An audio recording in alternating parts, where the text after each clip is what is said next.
Si justement on parlait de coiffe alsacienne à l'instant, il y a un tissu alsacien qu'on appelle le kelch, qui est un tissu traditionnel. Hein. Le kelch. Kelch. Mais kelch, que c'est que le kelch? Oui, fallait la joli. faire celle-là. Je suis très fière moi de ma blagounette, Vincent. C'est ce tissu en lin ou en coton en lin mélangé qu'on reconnaît à ses rayures ou à ses carreaux rouges et bleus. Eh bien ce tissu, mesdames et messieurs, il a quasiment disparu dans les années 60, mais c'était sans compter sur Michel Gander, qui est installé à Muttersols. Alors Michel, c'est le dernier tisserand en France à tisser de façon traditionnelle le kelch, et vous allez le voir, il utilise des métiers à tisser ou des ourdissoirs. L'ourdissoir, c'est cette machine qui sert à enrouler le fil, qui date du 19e siècle. Regardez. Mutterscholz est un de ces charmants villages d'Alsace où réside le gardien d'un savoir-faire millénaire. C'est ici qu'est installé l'atelier de Michel Gander.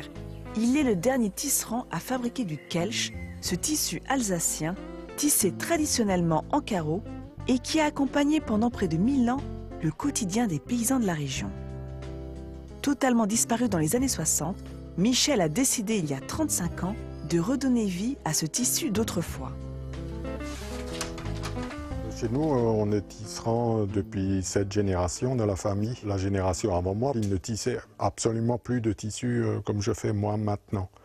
Ils ont dû s'adapter à des fibres, à des cotons très fins ou des choses comme ça pour l'habillement. Moi, j'ai dû reprendre les tissus qui se faisaient, qu'ont fait mes grands-parents et mes arrière-grands-parents.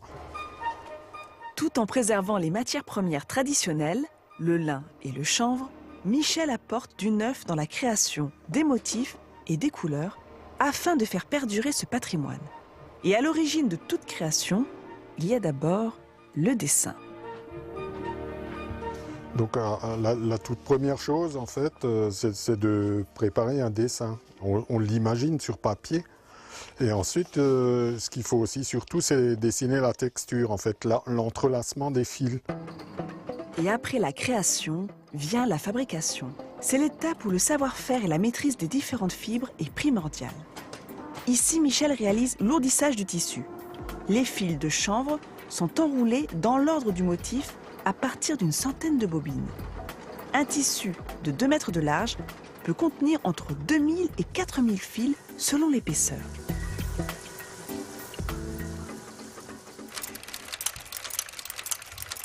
Et pour certaines étoffes, comme celle-ci 100% en lin, Michel préfère le mode manuel.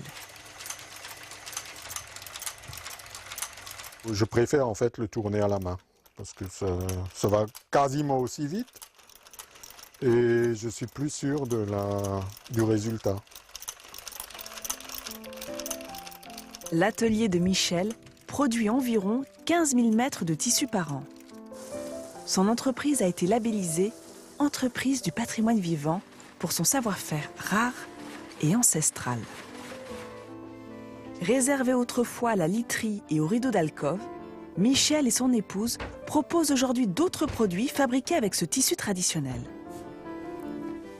C'est dans cet atelier que Chantal et Suzanne confectionnent des articles en kelch qui sont ensuite exposés dans leur boutique. Ça va par exemple des petits sets de table. Ensuite, il y a des chemins de table. Ah, j'oubliais tout à l'heure les tabliers. Les tabliers, c'est un grand classique aussi. On en fait beaucoup, qui sont bien enveloppants. Voilà. Hop. Comme ça. Ensuite, on règle. Et hop. Voilà, des tabliers. On peut s'essuyer les mains sur les hanches. Entre tradition et évolution, le célèbre tissu à rayures ou à carreaux n'a pas fini de traverser le fil des siècles. Encore un grand bravo à Michel, 7e génération d'une longue lignée de tisserands. Et grâce à lui, ce savoir-faire qui fait partie du patrimoine alsacien et donc du patrimoine français, eh bien, il est toujours d'actualité, il est toujours très tendance. Vous avez vu plein d'objets de décoration. C'est vraiment un tissu d'une grande qualité. Exactement. Ça donne envie de faire de la déco. C'est cocooning.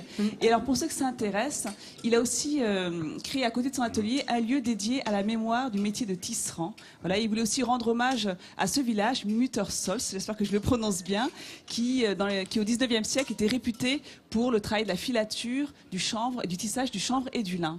Voilà, donc on vous mettra tout sur france3.fr. Bravo, merci beaucoup Nathalie. Le kelch, le tissu alsacien. Rien n'échappe évidemment à votre magazine de découverte à Midi en France. N'échappe pas non